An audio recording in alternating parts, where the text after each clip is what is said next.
عادل صاحب، 4 اسرائیلی قیدیوں کے بدلے غزہ میں 2 روز کی جنگ بندی کی تجویز دی جا رہی ہے. آپ کو لگتا ہے کہ تجویز مانی جائے گی؟ ممکن ہے یہ تجویز ماننا؟ دیکھیں، تجویز تو اس سے پہلے بھی بڑی دفعہ آئی ہے اور کوششیں بھی بڑی دفعہ ہوئی ہیں، لیکن اسرائیل جو یہ موقع ہے ایران کے حوالے سے، چونکہ امریکہ کی ایک بڑے عرصے سے خواہش ہے ایران کے اوپر حملہ کرنے کی، لیکن ابھی تک پوری نہیں ہو پا رہی تھی، تو اسرائیل مجھے لگتا ہے ایسا جیسے وہ موقع ضائع نہیں کرنا چاہتا، اور ایک مسلسل اسٹرائک ہے جو اس نے لبنان پر اور جو ہے وہ اس کے جو سراؤنڈنگز ایریا ہیں وہاں پر کیا. غزہ کا تو جو بربریت اس نے دکھانی تھی وہ دکھا رہا ہے. اب لبنان کے اندر بھی اس طرح کی صورتحال ہے، لیکن اصل چیز یہ ہے کہ کیا اس موقع پر جنگ جو ہے وہ اسرائیل اور امریکہ کو سوٹ کرتی ہے یا نہیں کرتی، کیونکہ اس جنگ کے 2 جو ہے ایفیکٹس ہیں. ایک تو امریکی الیکشن کے اوپر اس کا بہت زیادہ اثر ہو سکتا ہے. کمیلا ہیرس نے کہا کہ اگر وہ جیت گئیں تو وہ غزہ پہ جو ہے وہ جنگ رکوا دیں گے، لیکن اتنے سارے ہزاروں افراد کی شہادت کے بعد امریکہ یہ کہہ رہا ہے کہ وہ جنگ رکوا دے گا. دوسرا اس کا ایک فائنینشیل امپیکٹ ہے.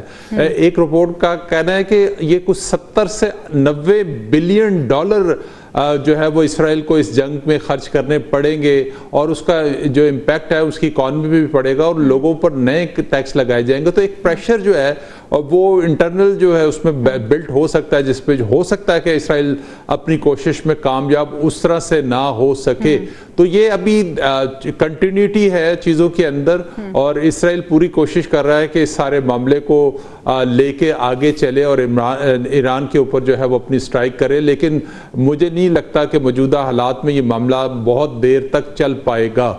ٹھیک ہے سلمان صاحب، آپ کو کیا لگ رہا ہے، یہ معاملہ دور تک چل پائے گا یا جنگ بندی کے کچھ امکانات آپ کو نظر آ رہے ہیں؟ دیکھیں، جنگ بندی کے امکانات اگر پیدا بھی ہو گئے نا، تب بھی یہ جنگ ختم نہیں ہوگی. یہ جو پھل جڑیاں ہیں جو امریکہ اور اسرائیل نیکسس کے کانٹیکس میں ہو رہی ہیں، اس کا اصل ٹارگٹ عرب دنیا ہے، اور عرب دنیا کے اندر ایک نیا کانفلکٹ کو کریٹ کرنا ہے، ایک نیا تنازع پیدا کرنا ہے، ایک نئی جنگ پیدا کرنی ہے، ایک نیا ٹکراؤ پیدا کرنا ہے. اس میں فرقہ وارانہ کانٹیکس بھی ہے اور اس میں دوسرے معاملات بھی ہیں. اور یہ جو اس وقت کہہ رہے ہیں نا کہ جی کملا ہارس نے کہا کہ وہ جنگ بندی کے ختم میں خاتمے میں رول پلے کریں گی، سوال یہ ہے کہ ان کی پارٹی جو اس وقت ہے ڈیموکریٹس، وہ کیا رول پلے کر رہی ہے؟ وہ تو کھلم کھلا اس وقت جو ہے اسرائیل کی جارحیت کی حمایت کر رہی ہے. تو اس لیے کملا ہارس کیا چیز ہے؟ جو پارٹی ہے، پارٹی کا فیصلہ تو یہ ہے کہ ہم اسرائیل کے ساتھ کھڑے ہیں اور اسرائیل کی ہر جارحیت کے ساتھ کھڑے ہیں. ابھی آپ دیکھیے جو ایران کے اوپر اٹیک ہوا، انہوں نے کہا ہم اسرائیل کے ساتھ کھڑے ہیں، اسرائیل کو پورا کا پورا پروٹیکٹ کریں گے. تو اس کا مطلب ہے کہ امریکہ کے اندر بھی یہ تقسیم ڈیموکریٹس میں اور ریپبلکن کے کانٹیکس میں ہے. ٹرمپ کچھ اور کہہ رہے ہیں، کملا ہارس کچھ اور کہہ رہی ہیں. جیتیں گے ہاریں گے وہ ایک الگ بحث ہے، لیکن جو امریکہ کا ایک پورا منصوبہ ہے، ایک بڑے گریٹ پلان ہے کہ مڈل ایسٹ کی پالیٹکس میں کس طریقے سے پینیٹریٹ کیا جائے، اور اسرائیل کو کھلی چھوٹ جو مل رہی ہے وہ امریکہ کے ایما پہ مل رہی ہے نا. جو کچھ وہ کر رہا ہے اسرائیل، اس کو امریکہ کی پروٹیکشن حاصل ہے. تو اس لیے یہ کہنا کہ امریکہ کو اس میں کوئی بڑا سالسی رول پلے کرے گا، جنگ بندیاں ہوں گی، جنگ بندی میں وقفہ بھی آئے گا، پھر وہ سلمان صاحب آج حریف کچھ اور ہے، مڈل ایسٹ کو نظر نہیں آ رہا افتخار صاحب یہ ساری چیزیں؟ جی، جو بات جو ہے وہ کی جا رہی ہے، ایک اس کی میکرو لیول انڈرسٹینڈنگ ہے. آبویسلی اس جیو پالیٹکس کا آنسر جو ہے وہ شامل ہے، جو باقی 2 پینلسٹ جو ہے وہ بتا دیا. ایک اس کا میکرو لیول اسیسمنٹ ہے کہ مڈل ایسٹ کے اندر جو خود پالیٹکس ہے وہ کس طرح شیپ ہو رہی ہے. قطر آبویسلی یو ایس کا ایک ایلائی ہے اور ان کا فارورڈ بیس ہے وہاں پر، اس لیے وہاں پر مذاکرات کی جو ہے وہ بات کافی عرصے سے ہو رہی تھی، جس کا آلموسٹ تیسرا راؤنڈ جو ہے وہ اس بار جو ہے وہ شروع ہوا ہے. لیکن اس پر عرب ممالک میں تشویش ہے، پرٹیکولرلی مصر کی طرف سے. تو یہ سمجھتا تھا پریویسلی کہ ہم نیگوسیٹ کر رہے تھے اور ہم اسرائیل کو بہتر جانتے ہیں، کیونکہ مصر یہ سمجھتا ہے کہ ایک پورے پلان کے تحت غزہ کی پاپولیشن کو ان کے سینائے میں جو ہے پش کیا جا رہا ہے، اس لیے ہمیں ان سے جو ہے وہ بات کی جائے.